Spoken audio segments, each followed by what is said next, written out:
Marco Bresolin. Thank you. From La Stampa. The European Parliament has asked all of the officials who have visited the north of Italy recently to stay at home and work from home for 2 weeks. Now, you said that you would not be taking measures of this sort for those who've travelled to Italy, but only those who have been to China, Hong Kong, etc. So I just wanted to ask whether you have now changed the arrangement or whether you would stand by what you said yesterday. Yes, there have been some developments in terms of the guidance we give our staff, and Balázs can clarify this for you now.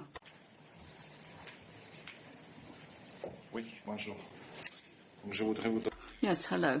I'd like to give you the most recent guidelines in this respect.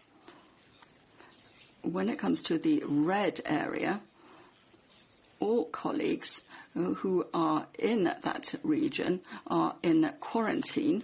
The region has been quarantined. They must stay at home and work from home until they receive new instructions. When it comes to colleagues who have been through the red zone over the last 2 weeks, we are asking them to get in touch with the medical service of the EU as quickly as possible. And we've also asked them to stay at home and work from home for 2 weeks or until new instructions are issued. When it comes to the region of Lombardy in general, that's the yellow zone for the time being. We are following the instructions issued by the Italian authorities, and where there are missions undertaken by our members of staff to the yellow area, we recommend that instead of carrying out a mission, they should exchange information digitally instead of going there in person. This is to take account of the measures which have been brought into force locally by the Italian authorities. You've got a follow-up, I think. Oui, merci, Dana. Yes, thank you, Dana.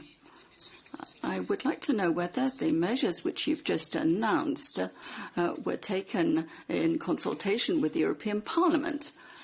Since these are different measures, the European Parliament has asked all officials who've been to the 4 regions concerned in Italy, not just in the red area, to stay at home.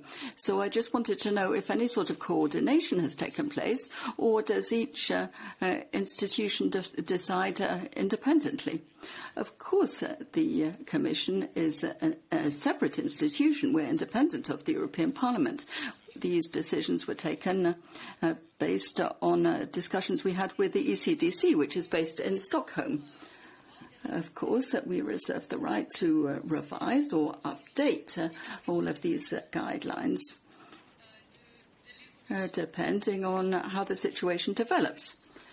But as I said, these guidelines implement decisions which were taken on quarantine by the Italian authorities. Lorenzo.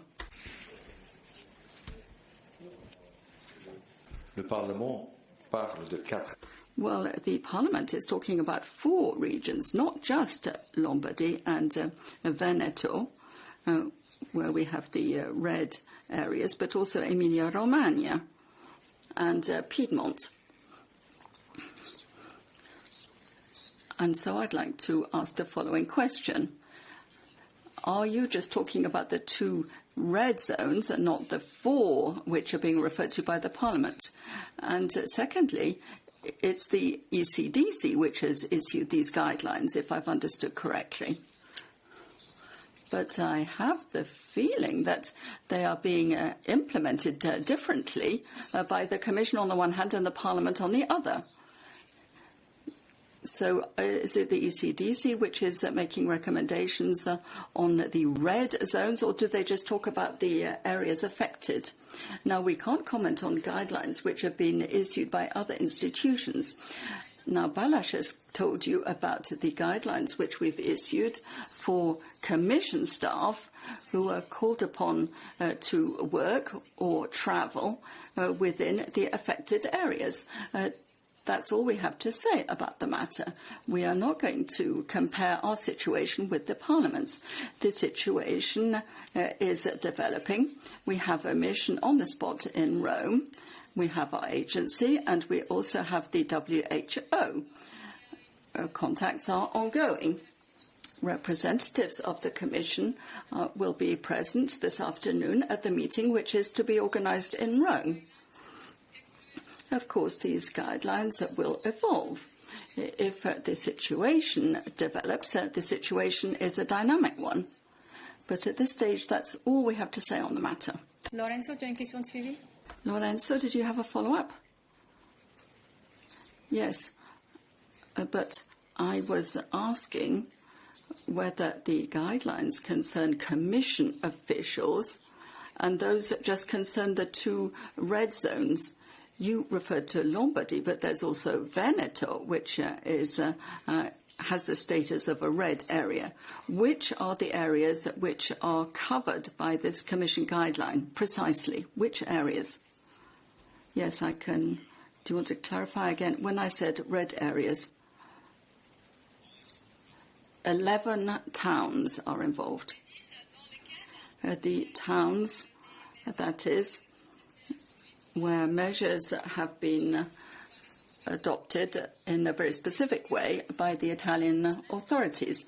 These guidelines merely implement the consequences of measures which have been introduced by the Italian authorities. Did you have a question? Just to be clear, the 11 towns which you're referring to are all in Lombardy or even in Veneto, as I think they are? The villages. Yeah, in the margins of the press conference, I can Yes. give you the names. So, I have all the names. Indeed, and with your knowledge of Italian geography, you will be able to identify the exact location of the villages concerned, which are the 11 villages identified by the Italian authorities. Beda, you have a question?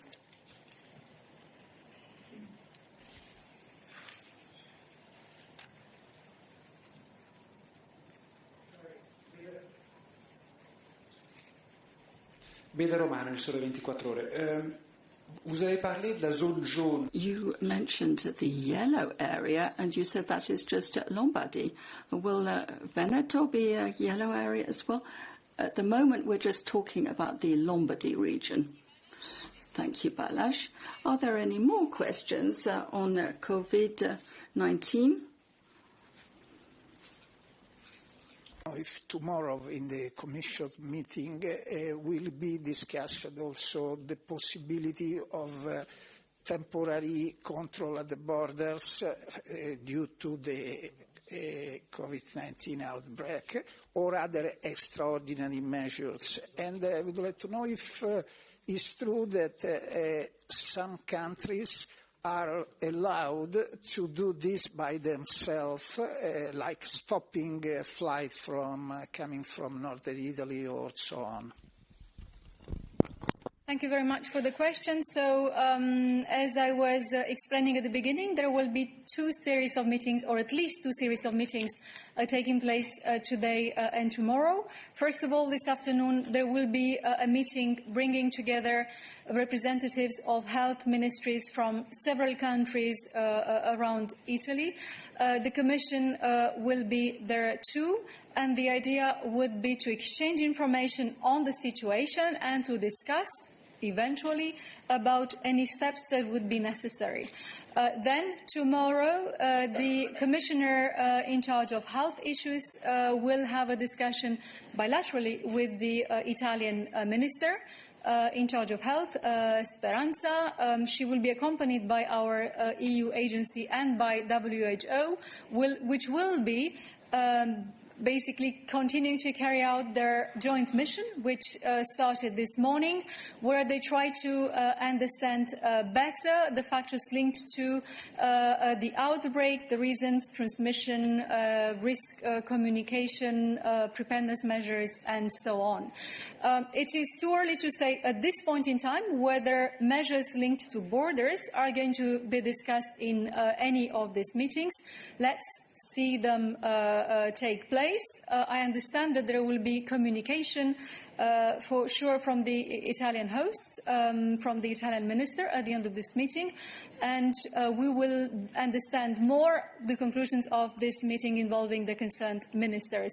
At this stage, we cannot speculate exactly on the agenda and the conclusion of that meeting. Also, I think that you asked a question more generally on whether member states can introduce border control measures. I think that we addressed this question yesterday, and basically we explained that according to the rules, that is the Schengen Borders Code, it is possible for member states to introduce border control measures based on public health or internal security grounds. In the case that we are talking about of COVID-19, we would be talking about public health and public policy grounds, which could be invoked by member states for the introduction of such controls. I think that we have tried to explain yesterday that from our perspective, any such measures should be based on scientific advice and risk assessment, and they should be, of course, proportionate to what the situation is on the ground, but it's also that they should be coordinated at the EU level.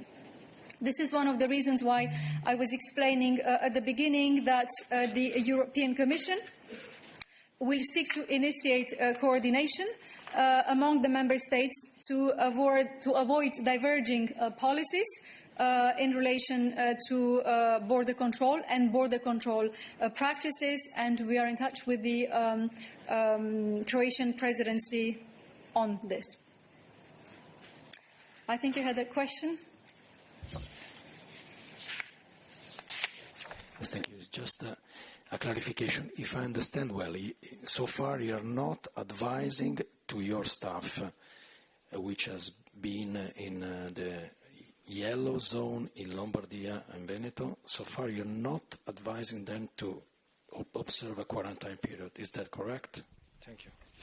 No, the situation regarding staff is, as we tried to explain before, and that is that the colleagues that are, for whatever reason, be it private or professional, in the zones which were identified by the Italian authorities as red area, and that refers to about 11 villages, are requested to telework until further notice.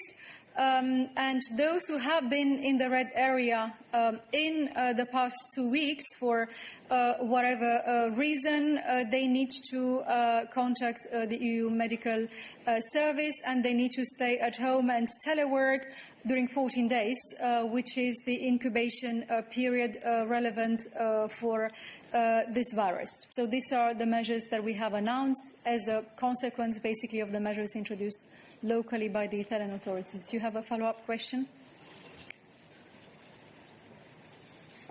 Excuse me, I was referring to the yellow zone, so not to the 11 towns which have been identified.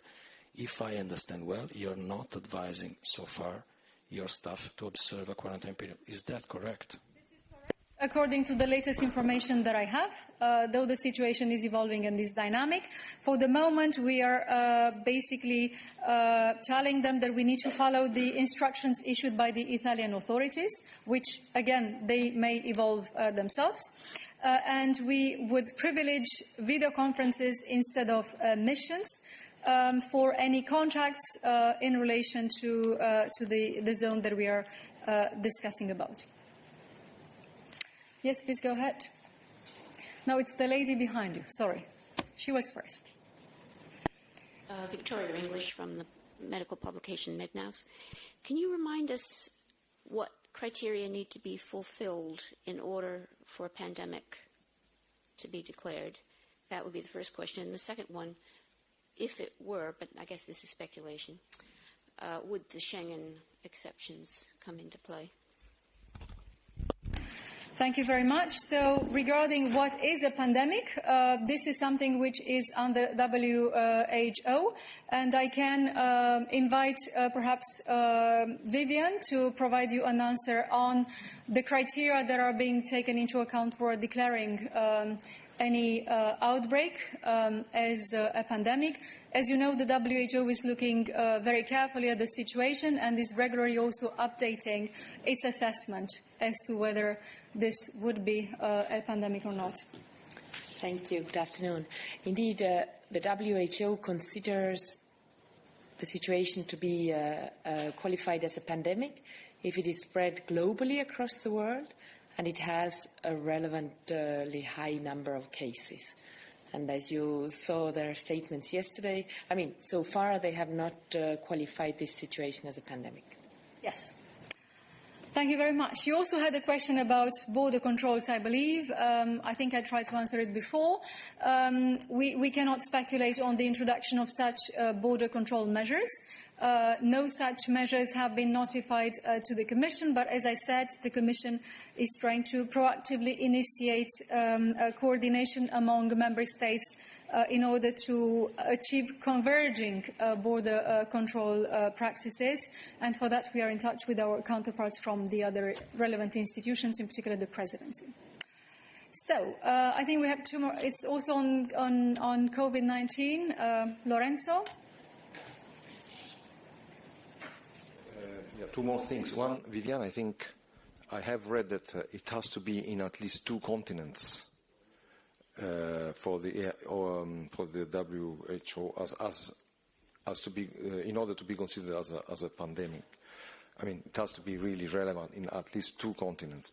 Don't know if you have the same information, but I had a question concerning yesterday's meeting of the Committee for Security and Safety Security, because it was said that this meeting, we would have been briefed about the result of this meeting, but we didn't receive absolutely anything from that. So can you please tell us if there is anything to say about this meeting yesterday? Thanks. Thank you. Indeed, the meeting of the Health Security Committee took place yesterday, bringing together the authorities from the member states, the WHO Europe, the Commission and the Council and the relevant agencies. The minutes of the meetings, the summary of the minutes of the meeting was published yesterday in the afternoon on the website, on the specific website on the virus, which you will find on the DG Santé website, as we have announced also in our questions and answers and previous press materials. It's what we, of course, know and what we have shared with you about this meeting yesterday is that the meeting discussed the latest risk assessment from our agency, the ECDC. So basically, it was a presentation by the agency and as well as an exchange on that. I think that it's important to see this as one in a series of, in a sequence of meetings. Probably the important relevant information for this committee and for other fora will be the findings of this mission by the ECDC and WHO in Italy, which may provide any useful information. Yes, please go ahead. I just want to come back to the border aspects that you were speaking about and the possible divergences. I assume if you're mentioning that, you are seeing some kind of divergences at the moment. Is there anything you can say about that, and why is it important for the Commission, for example, to know what's happening on the borders? And then perhaps just more generally, do you have an appreciation of how this is being handled? There's obviously a lot of different things going on in different countries. What's your sense of if this is being handled well? Or Well, thank you for the questions.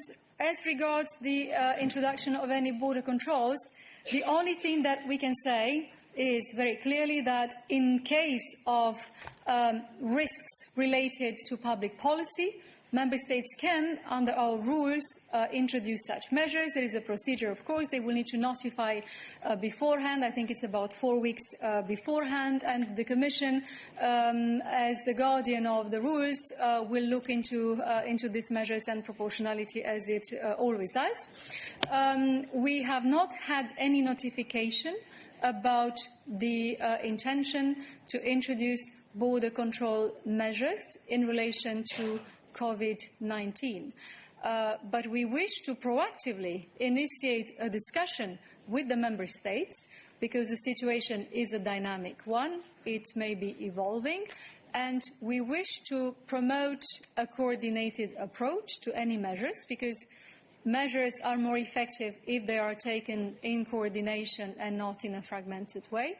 And therefore, we will initiate an exchange of views and information in relation to border control practices as well as visa policies among the Member States. So we are at the stage of exchanging information and wanting to proactively inform each other, but there is nothing to say about action that has been taken at this stage. Regarding the preparation, all I can say is that our EU agency, the ECDC, has invited the Member States to revise and to update their preparedness plans. Some of them have specific COVID-19 preparedness plans. They, of course, need to be tailor-made to the situation in each country, to the presence or lack thereof of infections. And it's an ongoing discussion between the EU agency and the Member States with the Commission, including in the regular meetings of the Health Security Committee, but in other fora as well, to revise and to improve our state of preparedness to be ready for situations in a proportionate and calm way. You have a follow-up? Yes, just on the notification period that you mentioned of 4 weeks, there is, as I understand it, also an urgent system of checks that can be reintroduced, and nations therein have 10 days to notify the Commission. You don't think that that COVID-19 actually qualifies for that at the moment? Is that how I should understand? What I'm telling you is that no notification has been made at this stage, which probably indicates that no national authority has considered at this stage that it is necessary to introduce border control measures in relation to COVID-19. I was telling what is the procedure normally under the Schengen border code for introduction of this, but I was not making an assessment on whether it is appropriate or not to request the introduction of such measures. The Member States will make use of the existing rules in order to introduce such measures if they believed that that was necessary. But this is precisely the idea of the coordination that we are initiating in order to discuss and see what the intentions, plans and ideas are. Thank you. Another question? Can you give us an idea, besides Italy, in which other EU countries we have more cases of coronavirus? And can you also give us an idea if other countries have in place so many checks like we have now in Italy? Just to give you an example, if you land to a northern Italy airport, all the passengers are checked if they have fever, while if you come to Brussels, Paris, Berlin, there is no check. So probably there are other cases in other countries that are not detected. And is it possible to implement a coordinated level of checks everywhere so we can have a clearer idea of what's going on? Thank you for the question. So indeed, from the information that we have, clearly Italy is the country of the European Union at this stage with the highest number of coronavirus infections. There has been information about sporadic cases in other EU countries. For instance, there were several cases in France. There was one case that we were informed about in Belgium a few weeks ago. But the situation is evolving, is dynamic, so we can try to find the latest information for you on numbers and to share that with you. But from the information that we have and that was shared, Italy seems to be the case. Seems to be the country with most cases of such infections in the EU at this stage. I expect more information to be shared this afternoon by the meeting of ministers, who are, of course, the ones to have the best and first-hand information from their countries on the situation there. Regarding measures, it is true that Italy has introduced a number of measures in relation to flights from China, for instance, or measures at the airport. Some other countries have introduced such measures too. They have been discussing such measures. They were sharing information in the Health Security Committee. We do not have a complete overview at this point in time of what measures still exist in the countries that have introduced them. It is important to note that the measures introduced are proportionate to the risk that a certain country is facing in relation to the COVID-19 infection, and therefore the measures may vary in types of measures and in the sort of where exactly they introduce those measures, at the airports or in other places. But it's, of course, important to discuss, exchange information, and where important to coordinate the introduction of such measures, because coordinated answers tend to be more effective. Lorenzo, encore une question? A follow-up, but a little bit more precise on what we mean by detection of possible infection, because the idea that I've read around about is the fact that Italy actually has applied detection measures which are much more radical than elsewhere. All the people that not only had been in contact with possible persons that had the infection, but all the relatives, the friends, people that they had, they were all detected in those zones. And that is one of the possible explanations why there are so many cases, because the problem is not only people with the symptoms were detected, but also people without the symptoms.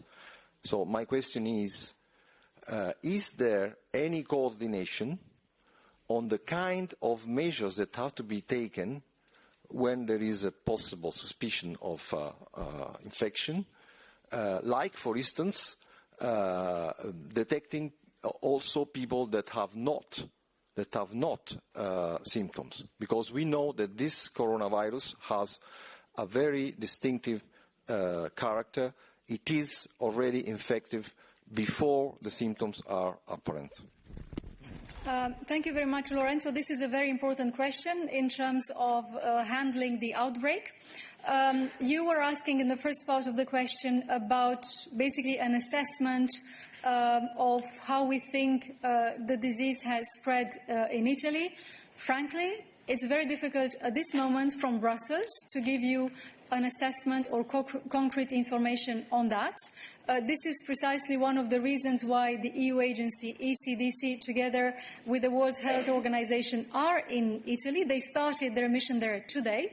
They will conclude it tomorrow. They will look, as I was saying at the beginning, at clinical management, surveillance, as well as infection control, including, of course, infection control measures and risk communication measures. So how basically you need to act based on the latest information about what this virus is, how it spreads. So this is why it would not be appropriate, not even possible for me now to make an assessment on that.